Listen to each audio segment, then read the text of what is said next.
The battle over the position of central bank governor represents a wider ideological battle in Lebanon. Essentially, traditional political parties that claim to be ideologically opposed, but on issues like this, unify, join with the banks, and form what is essentially an oligarchy that works against the interests of, the working class, the vulnerable, and essentially the general population of Lebanon. And this is why this story is so crucial.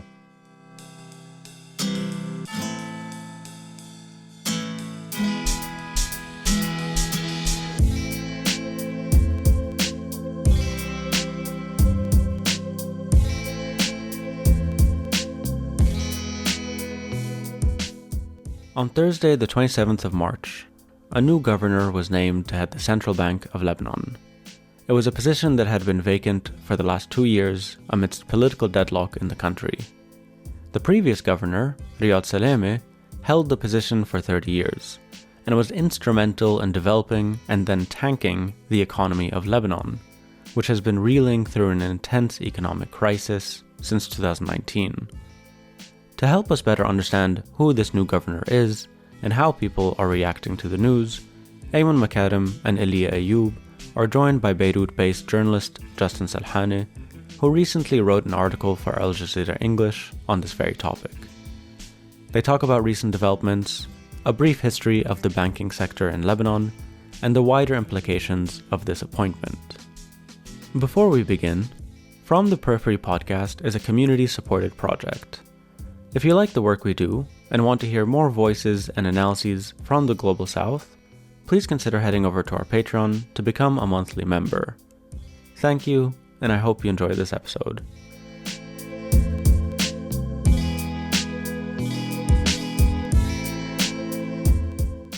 Hi everyone, welcome to the second episode of From the Periphery podcast. We're joined today by Justin Salhani, Beirut-based journalist who wrote a piece for Al-Jazeera today, entitled "Is Lebanon's new central bank governor, quote-unquote, another Riyad Salameh?" This is going to sound very confusing for a bunch of listeners.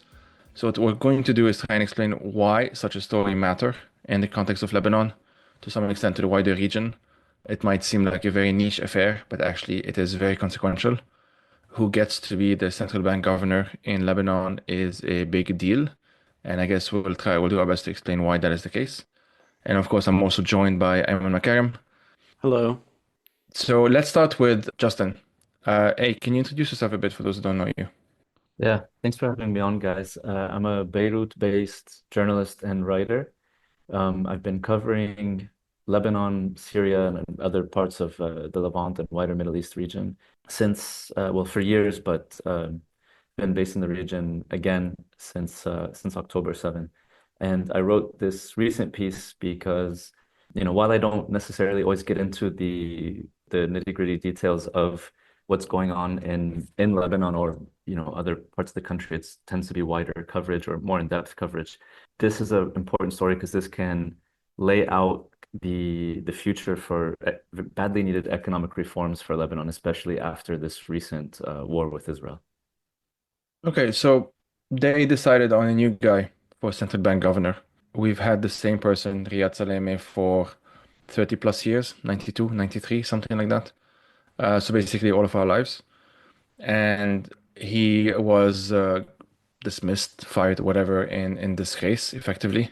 And he's pretty known in Lebanon as kind of synonymous with corruption.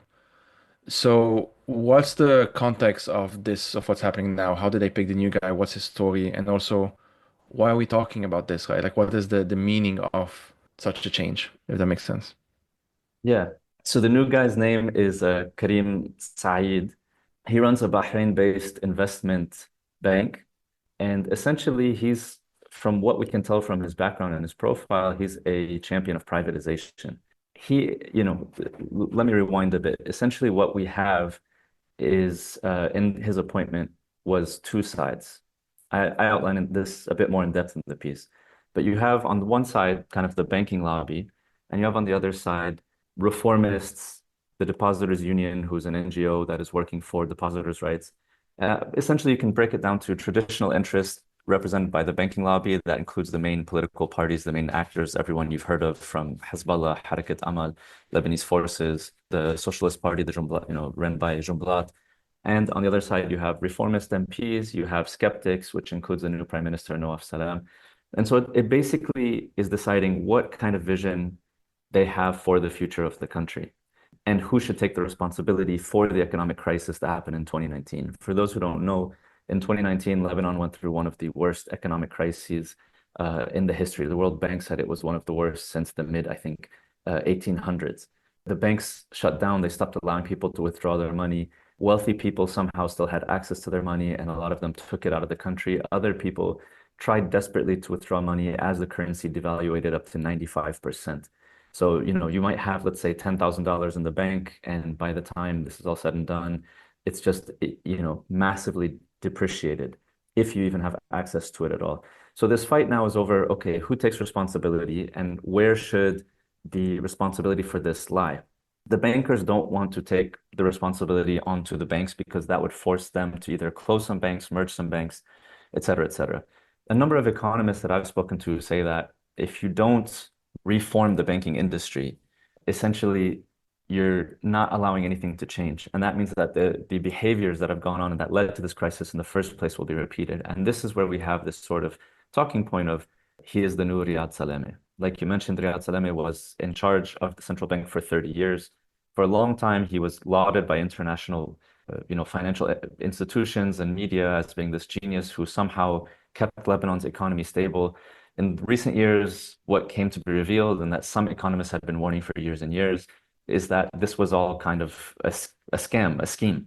I'm not sure the exact term. Maybe I think it was a Ponzi scheme. He had run a kind of Ponzi scheme, and then yeah, and so this house of cards had started to collapse. Today, Riyad Salameh is actually in a Lebanese jail. He's got investigations against him in at least 5 European countries for smuggling out money, allegedly, of course. He's still on trial. And so you have this battle because now the new central bank governor has decided, or we believe he's not spoken publicly, but the thought process is because of his past and who supports him, is that he wants to put this responsibility for the crisis on the state. And so the way that they would look to gain funding to be able to rebuild and recover from the war, as well as, get electricity back and do all these other things that Lebanon struggles with, he would put this responsibility on the state and start to do things such as selling off state assets. People I've spoken to have said, experts on this sort of topic have said, selling off state assets brings in a bit of money in the short term, but in the long term can really screw over the country. And what you're essentially doing is encouraging people who already have large sums of wealth. They're essentially able to profit from this sort of situation. And over the kind of short to medium term, you'll start to have all the resources in the country end up more and more so in less and less people's hands. I mean, yeah, you mentioned that there are two camps effectively. First, I guess you do mention this, and it's good to emphasize that you have these supposedly not on good term parties, like Hezbollah and the Lebanese forces that are nominally enemies, that often, and this is not the first time, will kind of come together and support, a candidate that they think is best, and this is the case now. And what's kind of new, I suppose, to some extent, is that there is a slightly more vocal, I mean, a more vocal alternative, the pro-reform, whatever you want to call them, which is not, at least, in my lifetime, not something that I'm used to seeing. The fact that even one of them is the prime minister, which is, not usual. It's definitely unusual. What are the reformers, or however you want to call them, what are they arguing that should be done instead? So essentially, the reformist side is arguing that the banks need to take responsibility and need to, bear the brunt of these losses. The actual amount of losses we still don't know. There are certain estimates. It's in the tens of billions of dollars. But they're arguing that essentially the banks have to take the hit here, and that would probably entail some banks shutting down, some banks merging. They're also arguing that putting the burden on the state, which is what, the majority of the political parties want to do, would have a deep impact in terms of the state's future because already, we're lacking so many services. Furthermore, the IMF has demanded or has required put down certain specifications that we need to meet to be able to unlock I think it's a $3 billion, fund that would be a huge relief for the country. As the World Bank has said, in terms of reconstruction and recovery from the war, we need about 11 billion. So that 3 billion would be a good start. To have those sort of specifications, there needs to be certain reforms that the political parties and the banking lobby has fought against for the last 5 years. They've tried to derail this every way possible, whether through media campaigns, whether through coming together, as we said, through various political parties working together. So essentially, these reformers are fighting against that because they want the IMF to relief fund, and they want to keep state assets with the state, as they think that long term, what I'm being told is that long term, this would in fact make the rich richer, would take bigger hits on the vulnerable. And so it's kind of this dividing line of whether, we continue down this neoliberal pathway of the wealthier getting wealthier, having more access to assets, to increasing their wealth through holding control over banks and other means, or is it a way of actually trying to build a country whereby, we have proper reforms, where it's more equitable, where depositors find a sense of justice as well. They're able to get some form of their money back, despite the fact that a lot of that money is probably gone. So I think on that point, I've got a couple of things that I'd be really curious to sort of like explore together. On the first thing, just the very idea of the depositor as being a sort of group of people, like it's not something that most of us across the world, are depositors. But the reason to emphasize that in Lebanon, just for context for those that don't know, that in 2019, alongside the beginning of this economic collapse, the banks shut their doors and prevented people from getting the money out. Some people like lost their life savings, and just like the money still exists. It's still there, but they can't get it. And so, like you say in the article, there were literal like bank robberies that were like lauded as incredible efforts. Like people like At gunpoint, we should say. at gunpoint sometimes, and this was met with public approval because it was like, yeah, they like it's like the Bertolt Brecht quote, what is the robbing of a bank compared to the founding of a bank? And that sentence has never been more true than in Lebanon. But I think the main thing here that's always been a sticking point for me, which I find it really difficult to come up and think of like the good alternative, because obviously with the continuation of essentially the Riyad Salame, what the banking lobby wants, what the political parties want in that way is just bad. But is this dual bind between, so like our best aspiration is to do these reforms so that we can unlock IMF funds, right? But we know from our own history, but also from so many different contexts, that the IMF loans are a kind of double-edged sword, that the reforms needed to get the IMF loans essentially is part of the neoliberal trap. Like it might not be the same kind of selling of state assets that these banking sectors or whatever, or these political parties are looking for. But ultimately, in both sides, it's hard to see how everyday people, how their conditions would improve, whether under the current kind of hegemony of the banking lobby and the political parties and the oligarchy, or then, inshallah, unlocking an IMF loan, which will give us sort of a surplus or like an input of money. But, and so it's always been that issue for me that I've constantly been trying to work out. Because I think Lebanon is in a really weird place where very, very left-wing voices, like the best thing they can imagine is also getting an IMF loan. You know what I mean? Yeah, I mean, this is absolutely true.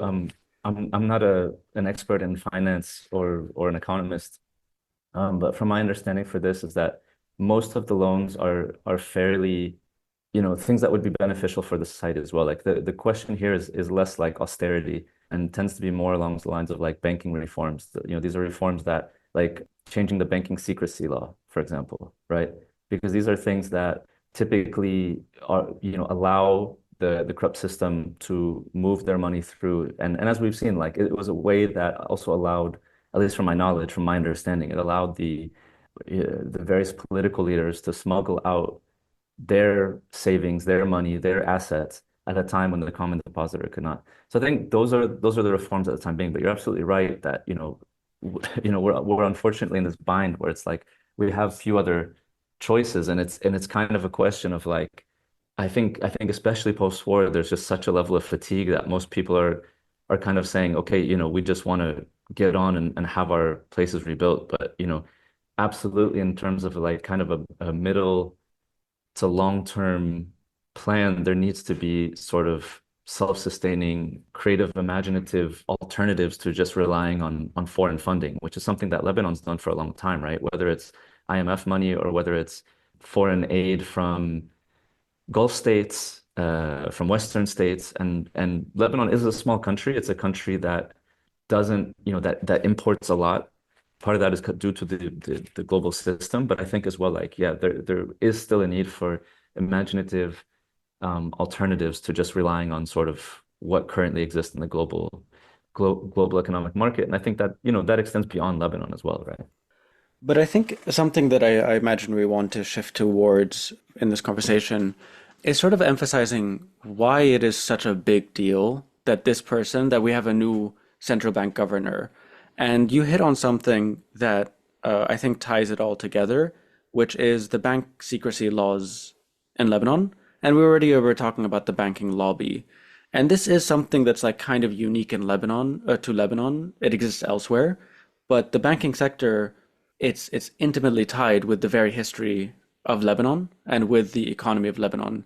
And so in the 60s, it was the main thing. It was kind of like the Dubai of its time. A lot of these bank secrecy laws and the establishment of the banking system and structure we have now starts there. And essentially, yeah, I think we still see that history and how much power they have, not just over the economy, but also politically. And so we see a lot of politicians, there's a kind of not even a revolving door. It's the same people who are part of some party who are also whatever. We just had the last few years a prime minister who's a literal like multi-billionaire in a country that's like, yeah, going through an incredibly dire economic collapse. And even in the best of times, was not doing fantastically. But so I think if we can, I don't know, I guess not talk about the role of the central bank governor, the power that the banking sector has in Lebanon. Yeah. One thing you mentioned is our last prime minister, Najib Miati, is a multi-billionaire. He's also somebody who during the economic crisis said, we're all going to have to eat, take a hit together. When you know that considering political connections and personal finance, he's going to be okay. I'm sure he's got enough assets outside the country that he'll manage and he'll be all right. In terms of, this particular story, like I said, we still don't know the new central bank governor's plan for the country. This was what we expected based on his past, based on the causes he's championed, based on who was supporting him. Nawaf Salam, the new prime minister, has come out though and said that he will be expected to use the original statement that the government had put out, that would follow the specifications needed to unlock the IMF loan and to serve essentially the Lebanese citizens and the people. So it seems like the battle there is not completely over. That being said, I think when we look at this figure, like you asked about Ayman, like when we look at this figure and what is its importance, and what does it represent, I think this story is more important because it shows what the system in Lebanon is. It's not just a question of, and this is something you hear a lot here, people will say things along the lines of, oh, we keep electing the same leaders. But at the same time, there has been change in terms of who people have elected over time. And a lot of these leaders are actually not elected, right? Like the head of the Lebanese forces is not a parliamentarian. The head of Hezbollah is not a parliamentarian.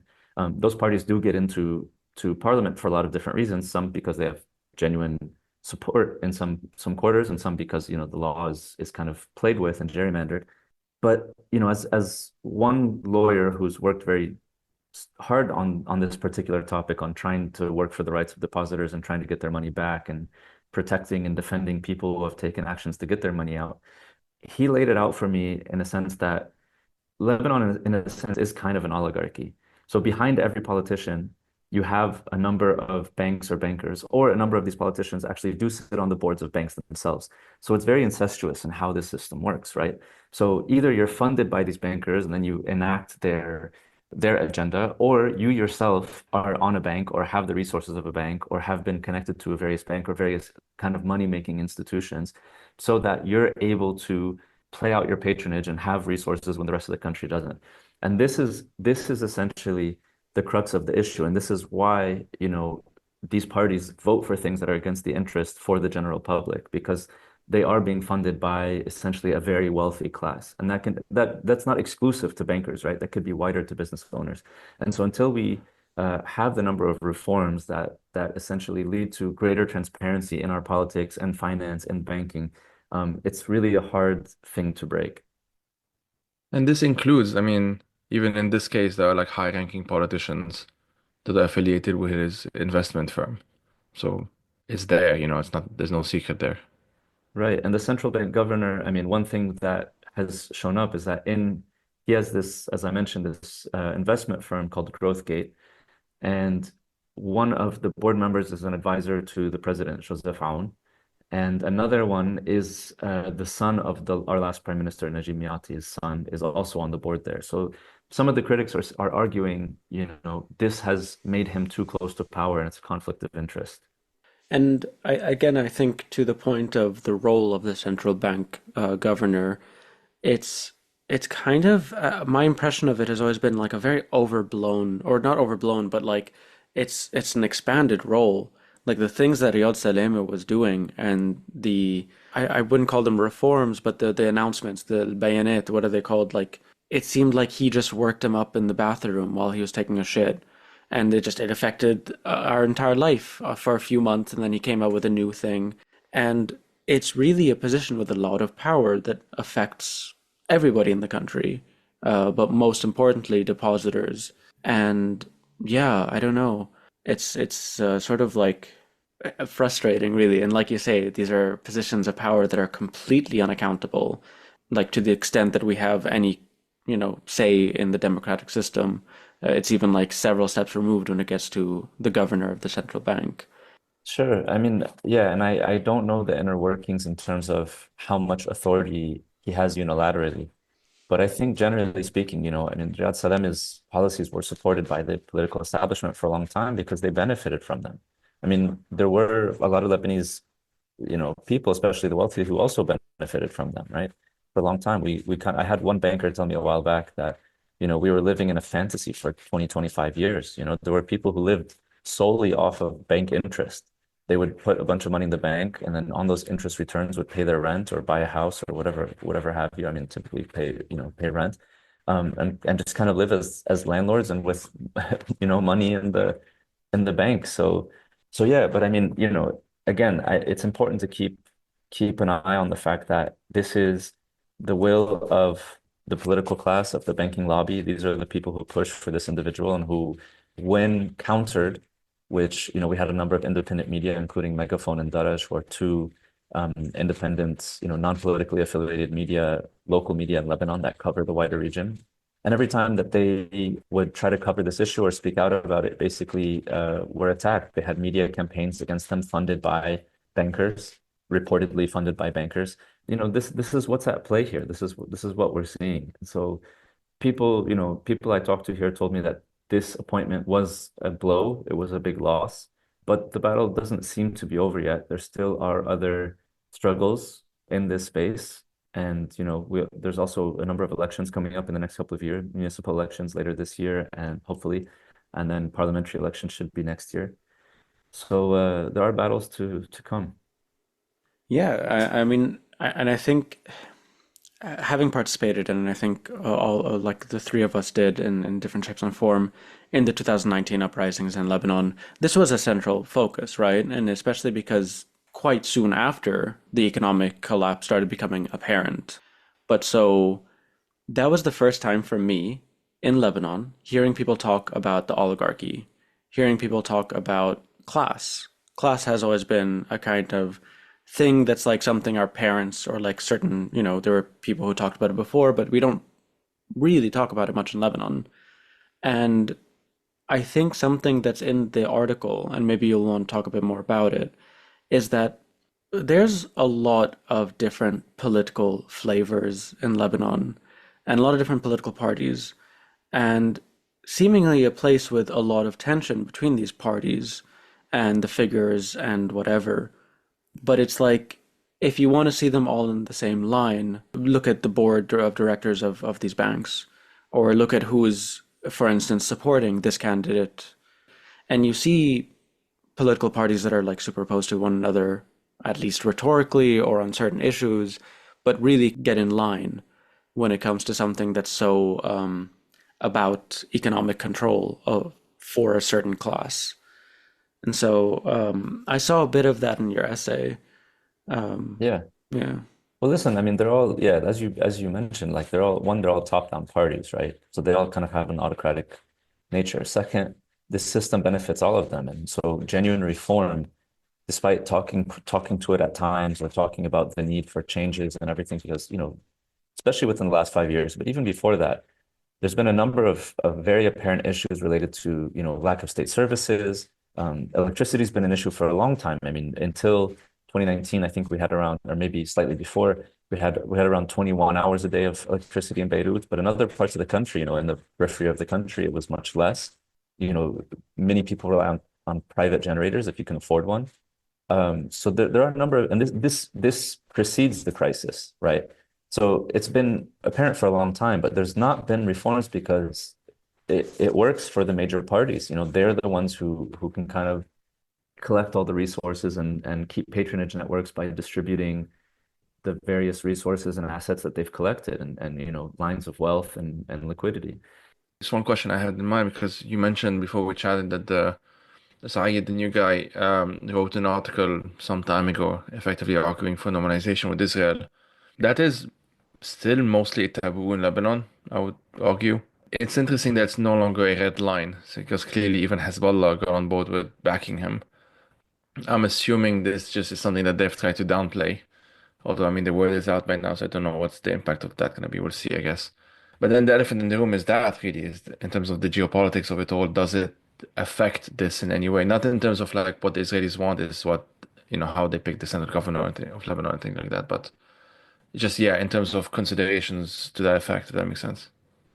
Yeah, I mean, I think the thing is that when we talk about this oligarchy, it extends throughout local media as well, right? Most Lebanese media, mainstream media, which is TV, which is where people get most of their news, or the newspapers, these outlets didn't really, as far as I'm aware, did not really pick up this story at all, you know?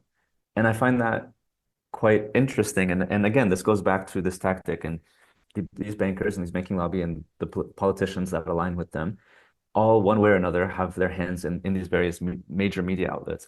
So the story is not going to get picked up. It's not that people didn't necessarily know about it in terms of the people in these sort of positions or in this political power. It's not like Hezbollah was necessarily ignorant to this. I don't have any information one way or the other if they knew about it or not. But the information was on the internet, it was out there. Some people started to share it on social media. The day when I first saw it, it was the day before the vote. But again, if this is a thing that as a reporter, as a journalist, you might say, okay, wow, this is a big story. Let's run with this. It just wasn't really picked up.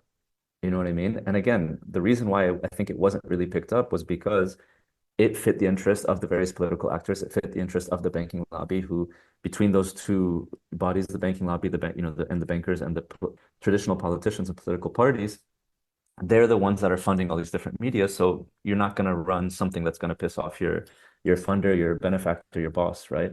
So yeah, so this was an issue. I'm not sure how much of the general public knew about it because they weren't informed about it because the local media didn't, as far as I'm aware, cover it widely. I think it's a really fucking big deal. I mean, it is really frustrating that it's not picked up on, and those that are picking up on it are the ones that are being targeted by these same exact people who have tremendous amounts of wealth and power and influence and access to, yeah, mainstream media. But it's to me just another revealing moment. I'm not like a very like class essentialist or anything, but I do talk a lot about class as a kind of also supplement because very few people do, even though this is also to me the elephant in the room, that installing this guy is another aspect of a kind of class warfare, which, and I think that's another way of understanding the economic collapse of 2000 that started in 2019. So this is something you mentioned in the article, and it's very important to understand, to try to understand the structure of the Lebanese economy.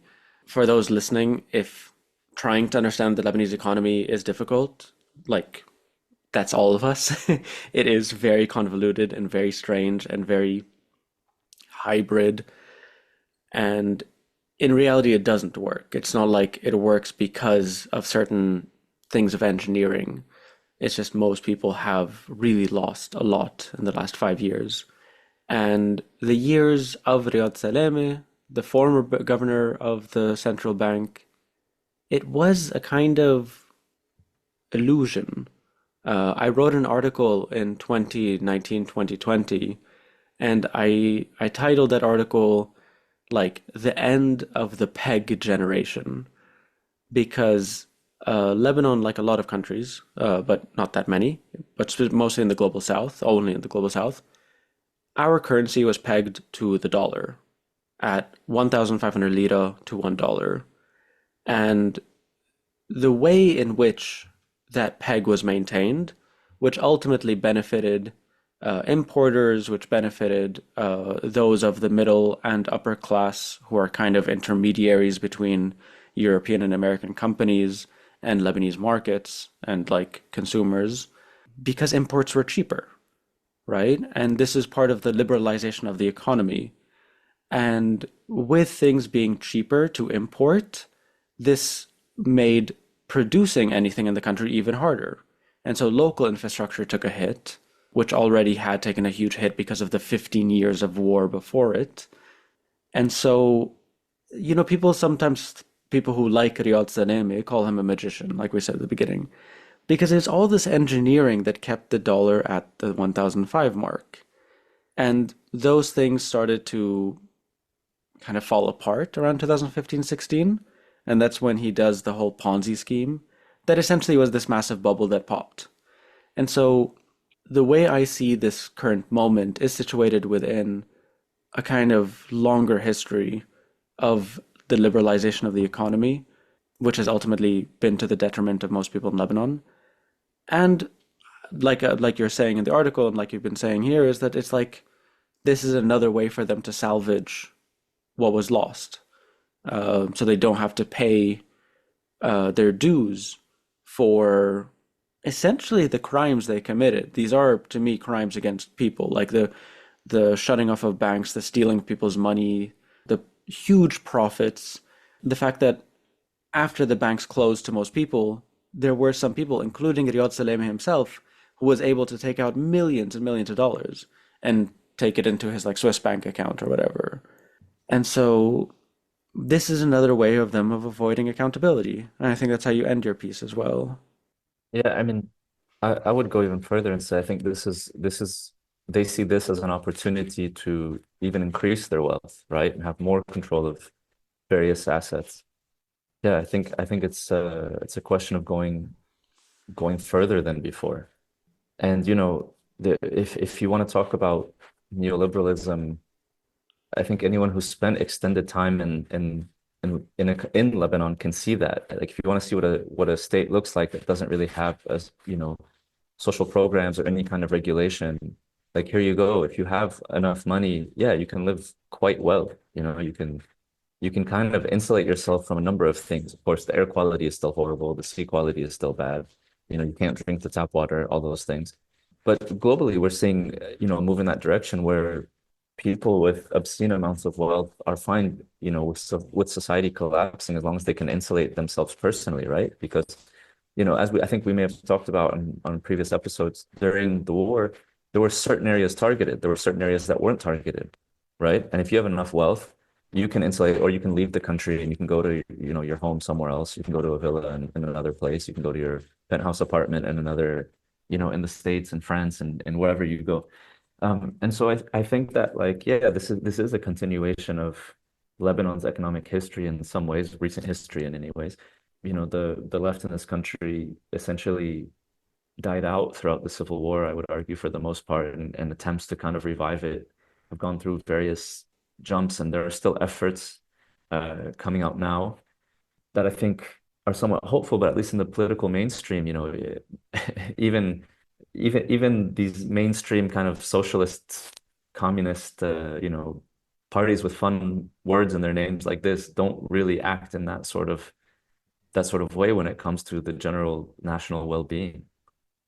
I think there's still definitely a long way to go in terms of like civil society, in terms of, in a bigger sense, resistance to this class domination, and with it specifically the rule of the banks and the oligarchy. In sort of wrapping up, I think you'd mentioned several times that the battle is not over. I mean, you mentioned the Depositors League. Yeah, the Depositors Union is one. They're one of, I think, a few groups that are kind of working in this. And I know that they've been coordinating with certain MPs, mostly Change MPs, mostly the kind of liberal leftist Change MPs, as the Change MPs kind of have this wide range of, interests. They're kind of I wouldn't say ragtag, but a group of people that kind of span from people just kind of working out the traditional party system that maybe have kind of traditional kind of liberal neoliberal views to people who genuinely want systemic and systematic change. Yeah, I mean the battle is not over. Like I mentioned, there's municipal elections coming up later in the year, which from what I've heard, there's not a whole lot of optimism about in the sense of winning, just because there's already a lot of the traditional parties already have an infrastructure in place. But what we've seen post-revolution, post 2019, is efforts and engagement and movement. The seeds are being planted. And that's the thing, is people want, direct results, but the seeds have been planted. Groups are forming, groups are disbanding. They're forming with more, let's say, experience than they would have had before. So they're learning through things. So people are working, and there is hope, and there are movements that are doing positive things. Of course, it's a big uphill battle, right? Because you have these huge parties with huge funding and huge infrastructure and huge control of assets, and they're banked by the bankers, and they've controlled the media and all this other sort of stuff. But little by little, we've got more resources in a way. We've got, we've got independent media outlets. We've got a handful of MPs in parliament who are actually working for, genuine reforms that would genuinely help the most vulnerable, and I would say the middle class and the working class and everything else like that. So the seeds are there, but they just need a lot of watering. They need a lot of protecting. Being a skeptic or just being defeatist, I don't think serves anybody at this moment in time. The battles are going to be hard. There will be many that are lost. It's been a long time. It's going to be a long time, but we just have to play our part to build the state that we want to have, to build the society that we want to have. And I think that, people who have radical ideas and imaginations are really needed right now. I'd just like to add one caveat, which is basically, we're talking when we're talking about this optimism stuff, this is governmental, right? This is in terms of who we're bringing in and the kind of reforms that we're hoping to see on a governmental level. The situation in the South is still quite catastrophic.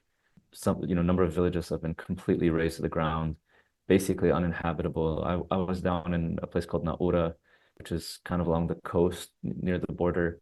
The Israelis are still, attacking places, as we mentioned.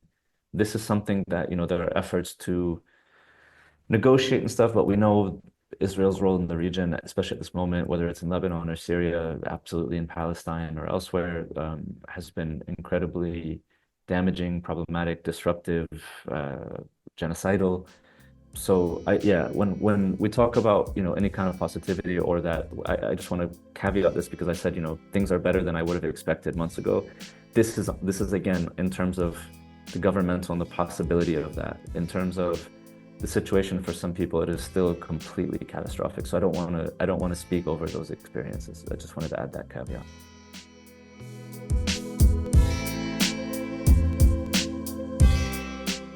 From the Periphery is a worker-owned media collective. We focus on elevating voices, struggles, and ideas that are peripheralized and marginalized under mainstream journalism and academia. If you like the work we do and want to see more of it, please consider heading over to patreon.com and become a member today. For as little as $5 a month, you get access to exclusive content, an invitation to our monthly hangout, and to join the community that's been growing around our work. If you can't support financially, there are still a number of ways you can support us. You can leave a 5-star rating on the podcast app you're using to listen, like and subscribe if you're on YouTube, and leave a comment wherever you're listening, all of which helps us against the algorithm.